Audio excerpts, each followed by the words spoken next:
ये लोहे की पाइप लगी हुई है और लोहे की पाइप के साथ में अब छत के ऊपर देख रहे होंगे इस तरीके से हमने जो बीच की जो साइड सेंटर पोल है वो हमने 11 फीट का ले लिया, इसके बाद में 10 फीट का, इसके बाद 9 फीट का, ताकि अंदर 2 फीट का हम लेके आते हैं और वो एक ऐसे टब भर के और जो हमारा जो कंपोस्ट का जो ने बेड बनाया था इस तरीके से बेड के अंदर इसकी खाद डाल देते हैं। खाद डालने के बाद में हम इसके अंदर बीज डालते हैं। तो फिर आप देखेंगे 15 दिन बाद में जो इस तरीके से आप इसके अंदर खाद के अंदर जो बीज डला हुआ है दिख रहे होंगे वीडियो में, ये जो बीज डला हुआ है ये इसकी पूरी बिजाई हो चुकी है जी। यहाँ से 10 से 15 दिन बाद में हमारा जो खाद है ये बीज अपना जड़ा छोड़ देगा। Welcome back to my channel. Ram Ram भाई सरन, स्वागत है सर का अपनी एक और नई वीडियो में। आज आप लेके आए हैं आपके खातर मशरूम के फार्मिंग के बारे में संपूर्ण जानकारी देंगे आपने इस वीडियो में। और आप पहुंच रहे हैं वेदांता मशरूम प्लांट में सलेमगढ़ और आपने मिलवावांगे आड़े के ओनर तय। आप पहुंच रहे हैं सलेमगढ़ गांव में, भाई साहब तो मिलवावांगे आपने डॉक्टर विकास तय। राम राम भाई साहब। राम राम भाई साहब, नमस्कार। और ठीक हो? बहुत बढ़िया भाई साहब, कैसे हो जी? बढ़िया। और भाई साहब करे है मशरूम फार्मिंग, बहुत कितना टाइम हो गया आपने करते हुए? 10 साल हो गए करते हुए भाई साहब। 10 साल हो गए करते हुए। बिल्कुल जी। सबसे पहले आपके दर्शकों को मेरा नमस्कार। तो आज आप सभी का स्वागत है भाई के चैनल पे। भाई साहब तो आज पूरी जानकारी लेंगे मशरूम फार्मिंग की शुरुआत तक, किस तरीके से कौन से महीने में लगाई जावे, कौन से महीने में हार्वेस्टिंग करी जावे, पूरी जानकारी देंगे आपने। तो भाई साहब कौन से महीने में शेड तैयार किया जावे इसका? ठीक है जी। तो सबसे पहले हम आपको बात करते हैं भाई मशरूम फार्मिंग के बारे में, कैसे की जाती है मशरूम फार्मिंग। मशरूम फार्मिंग एक कमरे की खेती जिसको बोलते हैं, इंडोर फार्मिंग, जिसको डायरेक्ट धूप नहीं लगनी चाहिए। उसके लिए हमारे को एक शेड तैयार करना पड़ता है। तो अपने को इसके लिए एक शेड भी तैयार कर सकते हैं या फिर अपने पास में कोई खाली कमरा पड़ा है वहाँ पे इसकी खेती कर सकते हैं। तो शेड का जो प्रॉपर साइज रहता है वो 30 बाई 60 या 30 बाई 120 का शेड तैयार किया जाता है, जिसके अंदर हम लोहे की पाइप लगा के, जिस तरह ये लोहे की पाइप लगी हुई है और लोहे की पाइप के साथ में अब छत के ऊपर देख रहे होंगे इस तरीके से हमने जो बीच की जो साइड सेंटर पोल है वो हमने 11 फीट का ले लिया, इसके बाद में 10 फीट का, इसके बाद 9 फीट का, ताकि अंदर 2 फीट का स्लोप हो गया। ऊपर हमने बैम्बू डाल के इसके अंदर हमने जो बाजरी का पूड़ा या सरकंडा कोई भी चीज़ अवेलेबल हो वो डाल के इसके ऊपर हम पराली डाल देंगे और फिर इसके ऊपर एक पॉलिथीन डाल के ऊपर पराली डाल देंगे, ताकि ये जो है वो बाहर के एटमॉस्फेयर जो टेम्परेचर है, बाहर की गर्मी या सर्दी, उसको कंट्रोल करने का काम करेगा। और साइड में बोरी के पर्दे और ब्लैक पॉलिथीन लगा देंगे, ताकि बाहर की कोई ठंडी हवा या आ रही है तो उसको रोकने का काम करेगा। अब इसके अंदर क्या होता है, ये इस तरीके से एक स्टैंड बनाया जाता है, रैक बनाया जाता है। ये इसकी लंबाई फार्म के अकॉर्डिंग तो होती है। जो एक ये स्टैंड देख रहे हैं इसके अंदर 4 स्टेप होते हैं, 1 2 3 और 4। और ये 5 फीट के ऊपर हर एक स्टैंड, ये 5-5 फीट के ऊपर आप देख रहे होंगे, ये 5-5 फीट की दूरी पे रखा जाता है। और इसके अंदर एक ये जो खाना है इसके अंदर हमारा 2.5 क्विंटल कंपोस्ट इसके अंदर आता है। तो इसकी जो खेती स्टार्ट जाती है वो प्रॉपर 9वें महीने की 10 तारीख से हम इसका तैयारियां स्टार्ट करते हैं। इसके अंदर पहला स्टेप जो होता है वो हमारा होता है खाद तैयार करने का। अच्छा। वो खाद कैसे तैयार की जाती है, एक हम खाद लेंगे, उसके लिए हमको सबसे पहले चाहिए गेहूं का भूसा, जो एक प्रॉपर साफ सुथरा फर्श हो जहाँ पे किसी प्रकार गंदगी ना हो। जो पक्का फर्श बनाया जाता है, पक्के फर्श के ऊपर हम पहले सूखा भूसा डालेंगे। सूखा भूसा डालने के बाद उसको हम प्रॉपर तरीके से भिगोएंगे, जो मतलब अच्छे तरीके से भीग जाए, इसके अंदर पूरा मॉइस्चर हो। उसके बाद में हम इसके अंदर 50% मुर्गी खाद कर देंगे, डाल देंगे तो सूखे भूसे के अंदर। खाद डालने के बाद में फिर हम इसके अंदर जो प्रॉपर पानी से भिगो के और फिर इसके अंदर 4% चोकर हो गया, 2% यूरिया हो गया, 4% हमारी जो सरसों की खड़ी है और गुड़ का घोल है, 4% गुड़ का घोल, और ये तमाम चीज़ें डाल के हम इसको पलटाई करना स्टार्ट कर देंगे, एक बेड बनाना स्टार्ट कर देंगे। तो हर 3 दिन अंतराल पे हमारा जो बेड है वो पलटाई करेंगे कंपोस्ट की। तो ये पलटाई हमारी लगातार 8 दिन हम इसकी पलटाई करेंगे। तो 24 दिन के बाद में हम इसके अंदर जो इसका पीएच और टीडीएस कंट्रोल करने के लिए जो खाद का पीएच होता है उसको सही करने के लिए हम इसके अंदर जिप्सम डाल देते हैं। ये हमारा जो जिप्सम है 10% हम इसके अंदर जिप्सम डालते हैं। ये मेरा फॉर्मूला है। वीडियो के माध्यम से कई बार आपको किस तरीके के सवाल आएंगे कि भाई साहब जिप्सम कम डलती है, ज़्यादा डलती है। देखो, हर एक फार्मिंग करने का, हर एक फार्मर का अपना अपना एक फार्मूला होता है। जो हमारा फार्मूला है वो हम इस तरीके से तैयार करते हैं। हम किसी भी एक पर्टिकुलर इंसान को या फिर किसी भी जो फार्मिंग कर रहे हैं उसको चैलेंज नहीं करते कि इसके अंदर ये मटेरियल डलेगा। देखो, हर एक फार्मर की क्या फार्मर होते हैं जी, 40% मुर्गी खाद भी डालते हैं, 30% भी डालते हैं, जैविक विधि भी होती है। तो जो जिस किसान को जिस तरीके से मतलब उसको प्रॉफिट मार्जिन रखता हो या खाद अच्छी तैयार करने की उसकी गुणवत्ता, उसको पहचान होती है, तो वो अलग अलग होता है। तो ये हमारा फॉर्मूला है। हम आपके चैनल के माध्यम से ये बात करते हैं कि कोई भी किसान भाई इस चीज़ के ऊपर वो ना करे कि आके भाई ये 20% डलती है, 30% डलती है। देखो, अलग अलग फॉर्मूला होते हैं, ये हमारा फॉर्मूला है।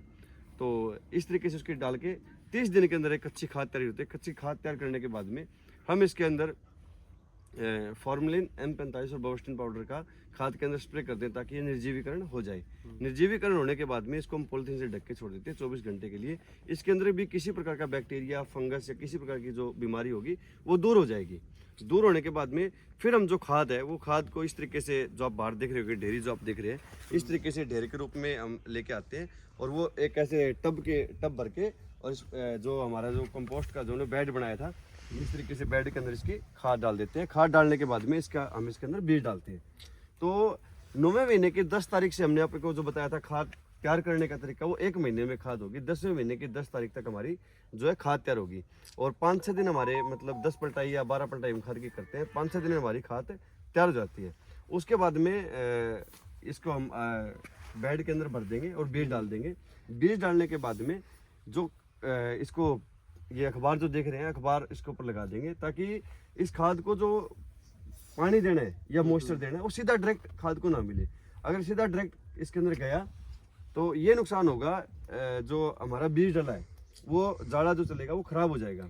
तो भाई साहब पानी मतलब इस अखबार के ऊपर स्प्रे होता है? हाँ, इसके ऊपर स्प्रे होता है ताकि नीचे हल्का हल्का मॉइस्चर चलता रहे और हमारी खाद को प्रॉपर एक मॉइस्चर मिल जाए बीज को, और वो हमारा मॉइस्चर से हमारा बीज जो स्पॉन्ड्रन है वो स्पॉन्ड्रन हो जाएगा। फिर आप देखेंगे 15 दिन बाद में जो इस तरीके से आप इसके अंदर खाद के अंदर जो बीज डला हुआ है, दिख रहे होंगे वीडियो में, ये जो बीज डला हुआ है ये इसकी पूरी बिजाई हो चुकी है जी। यहाँ से 10 से 15 दिन बाद में हमारा जो खाद है ये बीज अपना जड़ा छोड़ देगा और प्रॉपर जो आप ये ब्लैक रंग की जो खाद देख रहे हैं ये प्रॉपर व्हाइट हो जाएगी। व्हाइट होने के बाद में इसका जो सेकंड स्टेप जो आता है, जो हम दूसरा इसको स्टेप बोलते हैं बिजाई का स्टेप होने के बाद में, फिर इसकी होती है केसिंग। अच्छा, अब केसिंग क्या होती है वो आपको मैं बता देता हूँ। केसिंग एक ऐसी चीज होती है जो इस अखबार की जगह जो हमारा जाड़ा चला है उसको हम डायरेक्ट पानी नहीं दे सकते। सिंपल सी बात तो ये है। हाँ। जो मशरूम का जाड़ा है, जो माइलशियम है, उसको डायरेक्ट पानी हम कभी दे ही नहीं सकते। अच्छा। उसके बचाव के लिए हम उसकी एक लेयर की जाती है, उसकी कवरिंग की जाती है, उसको हम केसिंग मिट्टी बोलते हैं। वो हम इसको अखबार को उतार देंगे 15 दिन बाद में। 15 दिन बाद में हम 1 इंच की इसके ऊपर लेयरिंग कर देंगे केसिंग मिट्टी की। मिट्टी की लेयरिंग होती है? हाँ, केसिंग मिट्टी जिसको बोलते हैं, केसिंग बोल देते हैं, केसिंग मिट्टी बोल देते हैं, या सिंपल केसिंग भी बोल देते हैं। तो केसिंग कैसे तैयार होती है? केसिंग के अंदर हम डालते हैं, जैसे अपने पास में पुराना गोबर जो होता है ना, पुराना गोबर जो खत्तियाँ लगती है, मतलब जो हमारे घरों में घरेलू गोबर जो होता है वो 1 से 1.5 साल पुराना गोबर, और उसके अंदर कुछ एक मात्रा 20-30% मात्रा हमारी कोकोपीट जो नारियल का बुरादा होता है उसकी मात्रा, और 10% जिप्सम की मात्रा, और राखी जिसको बोलते हैं, राख जिसको बोलते हैं, जो बॉयलर की राख होती है, जो जैसे चावल निकलता है ना उसकी राख जो निकलती है वो राखी डाल देते हैं 10-15-20%, और चारों चीज़ों को अच्छे तरीके से मिला के और उसको फूमिगेट किया जाता है M45 बोवेस्टिन पाउडर के और फॉर्मलिन डाल के, ताकि वो किसी प्रकार के बैक्टीरिया, कीटाणु या फंगस ना रहे। उसके बाद हम इसके ऊपर 1 इंच की लेयरिंग चढ़ा देते हैं। लेयरिंग चढ़ाने के बाद में इसके ऊपर पानी का स्प्रे किया जाता है ताकि हल्का हल्का पानी का स्प्रे होगा, वो खाद को अखबार की जगह हमारी लेयरिंग कर दी, उसकी केसिंग कर दी केसिंग की, तो हमारे को नीचे इसके अंदर मॉइस्चर चला जाएगा। बट डायरेक्ट पानी नहीं जाना मेन। हाँ जी, बिल्कुल डायरेक्ट पानी नहीं जाना चाहिए। वो लेयरिंग होने के बाद में फिर हमारा जो कंपोस्ट के अंदर जो केसिंग की है वो केसिंग नीचे हल्का हल्का मॉइस्चर छोड़ देगी, तो हमारा जो स्पॉन्ड्रन है वो दोबारा से केसिंग के ऊपर आ जाएगा। फिर हल्की केसिंग कर देंगे। उसके बाद हमारी मशरूम के पिन हेड बनने स्टार्ट हो जाएंगे, और पिन हेड बनने के बाद फिर हमारी मशरूम की हार्वेस्टिंग स्टार्ट हो जाएगी। तो इस तरीके से एक मशरूम की खेती की जाती है, और फिर हम अगली वीडियो में आपको बता देंगे किस तरीके से इसकी हार्वेस्टिंग की जाती है, कैसे इसकी पिन हेड होती है और किन की चीज़ों का रख रखाव करना चाहिए। लो भाई, ये थी जानकारी जो आपको हमने वीडियो में बताई है। फिलहाल इसकी बिजाई हुई है, सिंपल भाषा में बोले तो। जब इसके ऊपर अगला काम होगा, मशरूम लगने शुरू होंगे, तब हम आपके लिए एक और वीडियो लेके आएंगे। हाँ जी, एक किसान साथियों को मैं एक बात और कहना चाहता हूँ। जब हम इसकी बिजाई करते हैं तो सबसे किसान साथियों के दिमाग में ये रहती है कि भाई साहब, क्योंकि ये एक जो खेती है वो टेम्परेचर की खेती है, तो इसको कितना टेम्परेचर इसको चाहिए होता है। जब हम इसकी बिजाई कर देते हैं, बीज डाल देते हैं, तो उसके 15 दिन तक जब तक केसिंग ना हो तब तक इसको टेम्परेचर चाहिएगा 18 डिग्री से लेकर 24 डिग्री तक, ताकि गर्माहट रहेगी, तभी बीज हमारा स्पॉन जल्दी फैलना स्टार्ट होगा। स्पॉन रन फैलने के बाद में केसिंग करने के बाद जो हमारी पिन हेड बनना स्टार्ट होगी, उस टाइम पे हमारा टेम्परेचर होना चाहिए 18 से लेकर 21-22 डिग्री टेम्परेचर तक हमारी मशरूम निकलेगी। ये जो टेम्परेचर बताइए ये फार्म का टेम्परेचर है, जो कंपोस्ट का टेम्परेचर है ये तो एक फार्म का टेम्परेचर हो गया। अब जिसके अंदर खाद डली हुई है, खाद का टेम्परेचर हमारे पास में हमेशा 23-24 डिग्री हमारे पास में खाद का टेम्परेचर रहना चाहिए, ताकि जो हमारी खाद है वो गर्म रहे, हल्की मात्रा में गर्म रहे, और हमारा स्पॉन जल्दी से फैलने पाए। ठीक है जी। ठीक है भाई साहब, बहुत बहुत धन्यवाद ठीक है आपका जी, इतनी बहुत बहुत जानकारी धन्यवाद। देने के ठीक लिए। है जी। और आपको मिलते हैं अगली वीडियो में, जब थोड़ी ग्रोथ होगी इनकी तब आपको एक और वीडियो लेके आएंगे जिसमें और जानकारी देंगे।